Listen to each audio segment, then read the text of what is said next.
नमस्कार, भारत 24 देख रहे हैं आप और आपके साथ हूं मैं आयुषी शेखावत। बुलेटिन की शुरुआत करेंगे ठंड की अपडेट के साथ। घने कोहरे की गिरफ्त में उत्तर भारत है। देखिए, कोहरे की वजह से ट्रेन और फ्लाइट पर असर देखने को मिल रहा है और पंजाब हरियाणा में कोल्ड डे का अलर्ट भी जारी कर दिया गया है। शीतलहर का दौर भी जारी रहेगा। दिल्ली में न्यूनतम तापमान 3.5 डिग्री बताया जा रहा है और ये जो तस्वीर आप फिलहाल देख रहे हैं उससे अंदाजा आप लगा सकते हैं कि आखिर कितनी ठंड और कितने कोहरे की चपेट में उत्तर भारत फिलहाल है कि विजिबिलिटी ना के बराबर है। करीब 100 से 150 मीटर की विजिबिलिटी यहां पर मिल रही होगी, जिसकी वजह से यातायात काफी ज्यादा प्रभावित हुआ है, फिर चाहे वो फ्लाइट्स हो या ट्रेन। आपको बता दें, दिल्ली एनसीआर में ठंड और कोहरे का दौर लगातार जारी है। दिल्ली एनसीआर में ठंड और प्रदूषण का डबल अटैक देखने को मिल रहा है। नोएडा में 5 डिग्री तक लुढ़का है पारा। 2 दिन और चल सकती है शीतलहर, ये आईएमडी द्वारा चेतावनी दे दी गई है, यानी कि आने वाले समय में अभी इमीडिएटली हमें राहत नहीं मिलने वाली है इस ठंड से।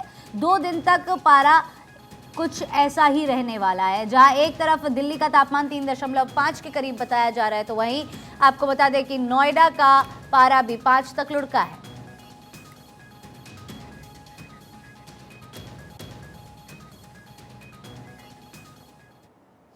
दिल्ली एनसीआर में कड़ाके की ठंड और कोहरे का दौर लगातार जारी है। औद्योगिक नगरी में कई इलाकों में कोहरा छाया रहा। हालांकि शीतलहर ने अधिक परेशान किया। सुबह कई दिन से घना कोहरा छा रहा है। मौसम विभाग के मुताबिक शीतलहर 2 दिन और चलेगी। निचले तापमान में गिरावट आ सकती है, ये जानकारी भी मिल रही है। तो साथ ही आपको बता दें कि अपडेट के लिए अक्षय राय हमारे साथ जुड़ चुके हैं दिल्ली से, हमारे संवाददाता कमलेश प्रजापत हमारे संवाददाता माउंट आबू से जुड़ चुके हैं, राम गोपाल हमारे संवाददाता हरिद्वार से जुड़ चुके हैं। सबसे पहले अक्षय, आपका रुख मैं यहां पर करना चाहूंगी देश की राजधानी दिल्ली की बात, जहां पर डबल अटैक लोगों को सहना पड़ रहा है। एक तरफ ठंड, दूसरी तरफ प्रदूषण, क्या हाल है दिल्ली का?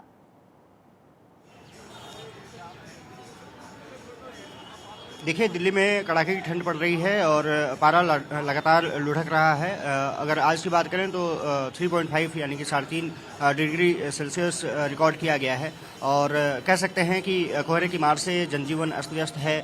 लोग नाइट शेल्टर्स का सहारा ले रहे हैं, अग्नि के सामने अपने आप को रखने की कोशिश कर रहे हैं और यातायात काफ़ी प्रभावित हुआ है। अगर दिल्ली में ट्रेनों की बात करें तो लगभग 30 ट्रेनें हैं जो देरी से चल रही हैं। ये कहा जा रहा है कि 6 से 10 घंटे की देरी से ट्रेनें दिल्ली पहुंच रही हैं। फ़्लाइट्स की बात करें तो लगातार फ़्लाइट्स में डाइवर्जन जारी है। इसके अलावा आने वाली फ़्लाइट्स या जाने वाली फ़्लाइट्स लगभग 100 हैं जो कि प्रभावित हुई हैं। तो कोहरे और ठंड की मार से दिल्ली वासियों को दो चार होना पड़ रहा है। ऊपर से प्रदूषण की मार भी है, क्योंकि AQI लेवल है वो लगातार इंक्रीज कर रहा है। लगभग 459 यहाँ नई दिल्ली का AQI लेवल बना हुआ है। अलग अलग क्षेत्रों में अलग अलग AQI लेवल बने हैं जो कि 400 से ज़्यादा है। तो प्रदूषण और ठंड दोनों की मार दिल्ली वासियों को झेलनी पड़ रही है और साफ तौर पर है कि जिस तरह से पारा लुढ़क रहा है, ऑरेंज अलर्ट दिल्ली में जारी किया गया है और ये कहा जा रहा है कि शीतलहर से अभी लोगों को राहत नहीं मिलने वाली है। कहा जा सकता है कि अभी कम से कम 20 तारीख तक, 20 जनवरी तक ऐसे ही स्थिति बनी रहने की संभावना जताई जा रही है और ऐसा रहा तो निश्चित रूप से दिल्ली वासियों को बहुत संभल करके रहना होगा।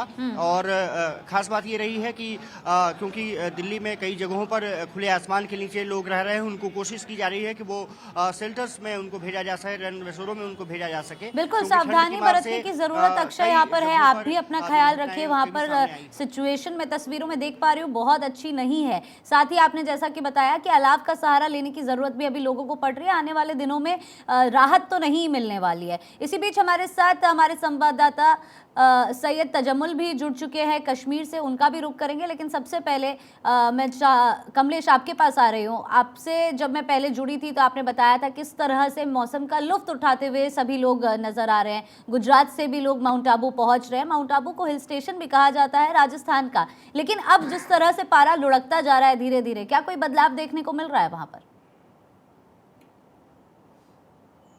देखिए आयुषी, आज तापमान का जो तापमापी का पारा है वो लुढ़क कर -1 डिग्री पहुंच चुका है। सुबह का जो नज़ारा था बेहद मनमोहक था। वो उसकी बूंदें जो हैं बर्फ में तब्दील हुई थी लेकिन कड़ाके की सर्दी यहाँ पर पड़ रही। मैं तस्वीरें दिखाना चाहूंगा, सहयोगी दीपक त्रिपाठी मेरे साथ है।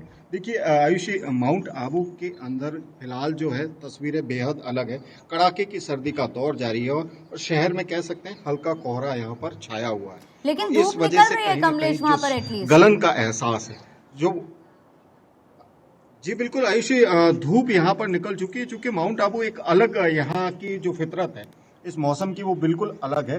जहाँ सुबह -1 का टेम्परेचर था और जैसे ही दिन चढ़ता है तो तापमान में वृद्धि होती है और तापमान का जो पारा है तकरीबन 16 से 17 डिग्री पहुंच जाता है। तो ऐसे में जो यहाँ की जो कही जाती है गुलाबी सर्दी, उसका एहसास अलग होता है। सुबह माइनस का पारा होता है तो दिन में 17 से 18 डिग्री, तो इसको गुलाबी सर्दी कहा जा सकता है। तो ऐसे में जो पर्यटन के लिहाज से बात करें आयुषी, तो पर्यटन के लिहाज से माउंट आबू की सर्दी बेहद मशहूर है और इसकी वजह से जो सैलानी है माउंट आबू यहाँ पर आते हैं और इस गुलाबी सर्दी का एंजॉय करते हैं। जो सुबह का नजारा होता है वह बर्फ देखने और उसके साथ खेलने का जो आनंद है कुछ अलग है और दिन के अंदर जो गुनगुनी धूप है उसका भी आनंद अलग है। लेकिन आज कहीं ना कहीं हल्का कोहरा है यहाँ की वादियों में, तो उसकी वजह से जो शीत लहर का प्रकोप है वो भी यहाँ पर देखना। ये तस्वीरें हम देख सकते हैं कि एक और जहाँ कोहरा हमने दर्शकों को दिखाया तो दूसरी अब धीरे धीरे कोहरा यहाँ पर छटता हुआ नजर आ रहा है। इस ऊंचाई पर ये जो झील है इसकी सुंदरता भी अपने आप में। तो ऐसे में कहा जा सकता है कि मौसम विभाग ने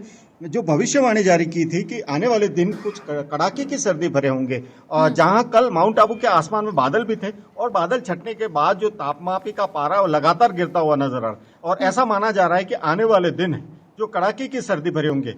तो कह सकते हैं कि आने वाले दिनों में माउंट आबू की वादियों में फिर से कड़ाके की सर्दी पड़ेगी और इस सर्दी की वजह से कहीं ना कहीं जो सामान्य जनजीवन है वो तो प्रभावित होता ही है, लेकिन पर्यटन के लिहाज से बहुत महत्वपूर्ण हो जाता है। जी आयुषी। बिल्कुल कमलेश, आने वाले समय में और तापमान गिरता हुआ माउंट आबू में नजर आएगा। लौटती हूँ मैं आपके पास। सैयद तजम्मुल हमारे साथ लगातार बने हुए हैं जम्मू से। सैयद तजम्मुल, आपसे जब मैंने लास्ट बात की थी तो आपने बताया था किस तरह से वहाँ बर्फबारी जितनी होनी चाहिए थी उतनी हो नहीं रही और जिसका खामियाजा आगे चलकर समर्स के समय में भुगतना पड़ेगा, क्योंकि वहाँ का अपना ही अलग तापमान चलता है, वहाँ का अपना अलग मौसम चलता है। फिलहाल क्या अपडेट मिल रही है वहाँ से? जम्मू से है कि सूरज जो है उसके दर्शन शुरू होने लगे काफी वक्त के बाद, क्योंकि 12-1 बजे के बाद ही जम्मू में सूरज जो है बाहर आ जाता है और आज वक्त से पहले ऐसा लग रहा है कि शायद जम्मू में आज टेम्परेचर थोड़ा सा बेहतर होगा। लेकिन जम्मू कश्मीर में बीती रात में टेम्परेचर क्या रहा? पुलवामा -6 में रहा, शोपियान -6 में, श्रीनगर -4 में, बांडीपोरा -4 में, Kupwara north central south Kashmir जो है करीबन एवरेज में -5 के और -6 के आसपास गुजरा। लेह, कारगिल, नोबरा, लद्दाख की ऊंची पहाड़ियों पर बीती रात में -12 तक टेम्परेचर गया। जम्मू में +4 तक रात बीत गई टेम्परेचर के साथ। लेकिन कश्मीर घाटी में जो इस वक्त मस्जिदों से, मंदिरों से, गुरुद्वारों से, चर्चों से जो दुआएं सुबह सुबह जब आस्था के लिए मस्जिद वगैरह जाते हैं, मंदिर वगैरह जाते हैं, तो एक ही दुआ है कि कश्मीर में बर्फबारी हो, जिस पर उलमा और रिलीजियस हेड जो है वो जबरदस्त जज्बाती हो गए हैं और कश्मीर के लिए बर्फबारी के लिए दुआएं की गई। यहाँ तक कि लंगर लगाए गए, नियाज नजूर, डोनेशन वगैरह चढ़ाए गए ताकि जम्मू कश्मीर में बर्फबारी हो। कश्मीर में बर्फबारी न होने की वजह से जो है जो ग्लोबल वार्मिंग का जो एक सिग्नल कश्मीर दाखिल हो चुका है। अमूमन जनवरी के महीने में मौसम विभाग ने रिपब्लिक डे से पहले किसी भी बड़े मौसम की तब्दीली को खारिज इम्कान करार दिया। कोई इतनी बड़ा परिवर्तन देखने को नहीं मिल सकता है, जिसकी वजह से जो सैलानी है उनमें कमी आ चुकी है। गुलमर्ग, पहलगाम, सोनमर्ग, यूसमर्ग, अफरवट की ऊंची पहाड़ियों में जब गंडोला फेज 2 में जाते थे तो आपको बर्फ के दर्शन हो जाते, लेकिन मैदानी इलाकों में बर्फबारी, बारिश न होने की वजह से मौसमी खतरात जो हैं उसके साए ढलने शुरू हो गए। बीमारियां फूट पड़ी है, कारोबार में कमी आ चुकी है। खेलो इंडिया गुलमर्ग में नहीं हो पाएगा। कई बड़े नेताओं के जो दौरे जम्मू कश्मीर के थे मरकज से वो रद्द कर दिए गए। ठिठुरती सर्दी में, लेकिन कश्मीर का जो मौसम, चूंकि हमारा मौसम अपना है, मिजाज अपना है, इसकी फितरत और इसका सस्टेन करने का तरीका अपना है। कश्मीर में बर्फबारी न होने की वजह से और जम्मू में लगातार डेंस फॉग की वजह से जो मामूल की परवाजें हैं एयरलाइंस की वो रद्द कर दी गई। 4-4, 5-5 घंटे डिले हो जाती हैं और कई बार कश्मीर से जम्मू एयरपोर्ट पर आप लैंड नहीं कर पाए, परवाजें वापस श्रीनगर जाते, फिर दिल्ली या मुंबई में विजिबिलिटी ठीक है लेकिन जम्मू में विजिबिलिटी 0 के बराबर है। इसी के साथ कश्मीर घाटी में जब ये टेम्परेचर हो तो इसका जनजीवन पर भी असर पड़ा है। कश्मीर घाटी में ये तस्वीर जो है 123 साल के बाद देखने को मिली। यानी 19 जनवरी 1903 को ये टेम्परेचर जो था, पारा जो था कश्मीर में 15 डिग्री पहुंचा था। 2001 में, 2010 में, 2003 में पारा 15 डिग्री था और 2024 में ये टेम्परेचर जो है, बानिहाल जम्मू कश्मीर का अहम इलाका है, 15 डिग्री, कश्मीर में 14 डिग्री। यानी ये जो मौसम में परिवर्तन आया है, इसमें एक्सपर्टीज और एनवायरनमेंट एक्सपर्ट कहते हैं कि कश्मीर में अगर बर्फबारी नहीं हुई तो इसके बहुत खतरनाक नताइज आने वाले वक्त में देखे जा सकते हैं। ठीक है सैयद तजम्मुल, मैं वापस आऊंगी आपके पास। राम गोपाल का रुख करते हैं इस समय, जो हरिद्वार से हमारे साथ जुड़े हुए हैं। राम गोपाल, अगर हरिद्वार की हम बात करें तो वहाँ पर तापमान कितना है और उसकी वजह से कितनी परेशानी आम जनजीवन में देखने को मिल रही है? आयुषी, देखिए इस तरीके से लगातार फॉग देखने को मिल रहा है। लगातार फॉग से जो है जीवन जो है अस्त व्यस्त हो गया है और लोगों को जो है अलाव का सहारा लेना पड़ रहा है। आयुषी, कल मकर संक्रांति का स्नान था, लोग जरूर दूर दराज से जो है हर की पौड़ी पर जो है स्नान करने पहुंचे थे। तो आज जिस तरीके से सुबह से ही जो यानी कि देर रात से कहा जा सकता है कि फॉग का जो असर है वो इसके कारण जो विजुअलिटी है वो जीरो है। कई ऐसी ट्रेनें हैं जो रद्द कर दी गई हैं और साथ में क्योंकि जन सेवा और जम्मू तवी के साथ साथ जो संगम एक्सप्रेस है वो रद्द की गई है। साथ में कई ऐसी ट्रेनें हैं जो 3 से 4 घंटे की देरी से चल रही हैं, जिसके कारण जो यात्री हैं उनको परेशानियों का सामना करना पड़ रहा है, क्योंकि अलाव की व्यवस्था ना होने के कारण लोगों को इधर उधर ही जो है कहीं ना कहीं ठंड से बचाव के लिए, यानी कि जिस तरीके से कहा जाता है कि चाय का सहारा लेना पड़ रहा है, तो कहीं ऐसे लोग हैं जिनको कंबल में दुबक करके अपना जो एक दिनचर्या है उसको गुजारनी पड़ रही है। तो साफ तौर पर आयुषी, क्योंकि लगातार फॉग बढ़ रहा है और जो परिचालक है उनको भी फॉग लाइट और इंडिकेटर का सहारा लेकर ही जो है यहाँ से निकलना पड़ रहा है। ऑरेंज अलर्ट जो है मौसम विभाग द्वारा जारी किया गया है, क्योंकि देहरादून और हरिद्वार के साथ में जो उधम सिंह नगर है, यहाँ पर अभी 2 दिन और जो है फॉग इसी तरीके से पड़ने की जो संभावना है मौसम विभाग ने आयुषी ये जताई है। और साफ तौर पर देखा भी गया है, जिस कारण जो विजुअलिटी है वो बहुत कम है, जिससे परिचालकों को भी परेशानियों का सामना करना पड़ रहा है। साफ तौर पर जो तो परेशानियों का सामना तो अभी फिलहाल सबको करना पड़ ही रहा है, लेकिन मौसम विभाग द्वारा ये चेतावनी भी जारी कर दी गई है कि आने वाले समय में तापमान ठीक नहीं होने वाला है, या तो इतना ही रहेगा या और तापमान लुढ़कता हुआ भी नजर आ सकता है। आप सभी का हमारे साथ जुड़ने के लिए बहुत बहुत शुक्रिया। आप अपना भी ख्याल रखिए, अपने परिवार वालों का भी ख्याल रखिए।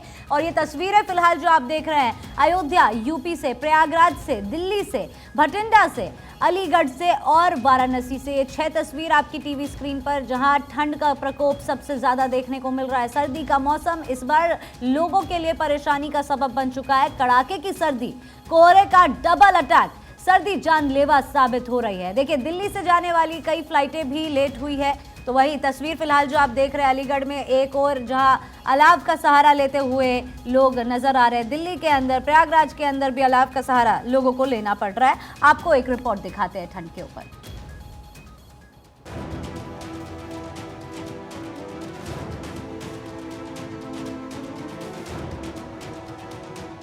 मौसम की बेरुखी ने इस बार लोगों की जिंदगी में परेशानियों का पहाड़ ला दिया है। क्या मैदानी इलाके, क्या पहाड़, हर जगह ऐसा जाड़ा है कि घर से निकलने के पहले 100 बार सोचना पड़े। सर्दी का सितम इस बार कुछ ऐसा है कि पहाड़ों का तापमान मैदानी इलाकों से ज्यादा है। दिल्ली एनसीआर में तो बर्फ पड़ने की कसर है। बस फिर दिल वालों की दिल्ली भी पहाड़ों की रानी शिमला जैसी नजर आएगी। चलिए आपको सबसे पहले अलग अलग राज्यों से आई कुछ तस्वीरें दिखाते हैं। हिमाचल प्रदेश का शिमला ठंडिस्तान में तब्दील हो चुका है। उत्तराखंड के कई इलाकों में पारा माइनस में पहुंच गया है। तो दिल्ली एनसीआर और उत्तर प्रदेश में तो आप हाल मत पूछिए। अग्नि देवता भी सर्दी को मात नहीं दे पा रहे। जैसे तैसे लोग अपने काम पर जा रहे हैं। आज ठंड बहुत ज़्यादा यहाँ पे है। मैं अलाव के सहारे से जो है अपना वो ठंड को काट रहा हूँ। और मैं दिल्ली से आया हुआ था और ठंड बहुत ज़्यादा है आज यहाँ पे। अलाव के सहारे से अपना पूरी रात को यहाँ व्यतीत किया हूँ। कोहरा बहुत ज़्यादा है, अलाव के सहारे से अपना जो है समय व्यतीत कर रहा हूँ। कोहरा तो बहुत अधिक है, बड़ी परेशानी है और कोई साधन भी नहीं है। कोहरे से इतने परेशानी, अलाव के सहारा से समय काट रहे हैं। हर एक दिन पिछले दिनों का रिकॉर्ड तोड़ते जा रहा है। दिल्ली अब शीतलहर की चपेट में चल रही है। न्यूनतम तापमान में हर दिन गिरावट देखने को मिल रही है।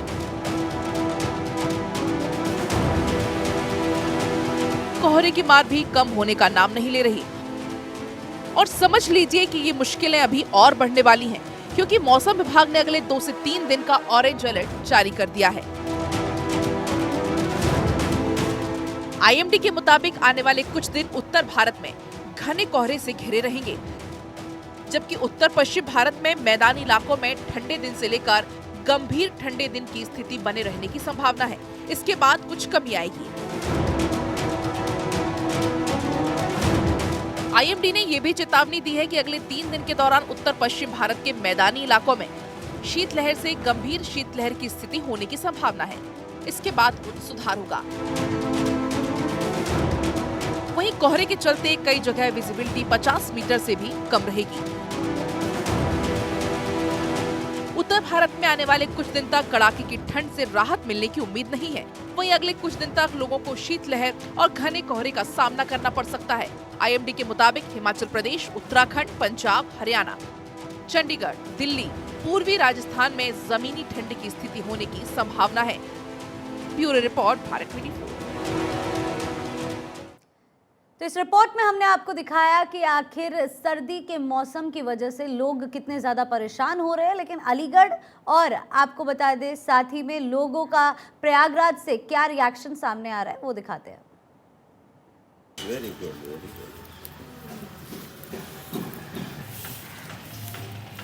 गुड। तापने लग गया, बहुत अच्छा लगा मेरे को। आज सर्दी बहुत ज़्यादा है, रात से ही कोहरा बहुत ज़्यादा रहा है और हम सड़क के सहारे आग अलाव जला रखा है हमने। जो भी राहगीर आ रहे हैं वो हाथ सेक रहे हैं। बहुत ज़्यादा है, बहुत ज़्यादा है, बर्दाश्त से बाहर। अरे ठंडी में हाथ पैर सब जकड़ जाता है, क्या बताएं, हाथ पैर जकड़ जाता है, कुछ दिखाई नहीं पड़ता, कोहरा पड़ रहता है। ठंड बहुत है। सबसे ज़्यादा समस्या तो उन बेचारे आवारा पशुओं को है जो सड़क के किनारे हैं, और जो लोग सड़क के किनारे हैं जिनके पास घर नहीं है, वो उनके लिए सबसे ज़्यादा ठंड है और उनकी उचित देखभाल करनी चाहिए। इस समय तो अलाव भी कहीं नहीं रखा गया, जो लकड़ियाँ रखी जाती थी अलाव की वो कहीं नहीं दिख रही हैं, जबकि कोहरा इस कदर है कि शाम को 8-9 बजे ही कोहरा आ जाता है और सुबह 10-11 बजे तक जाता है।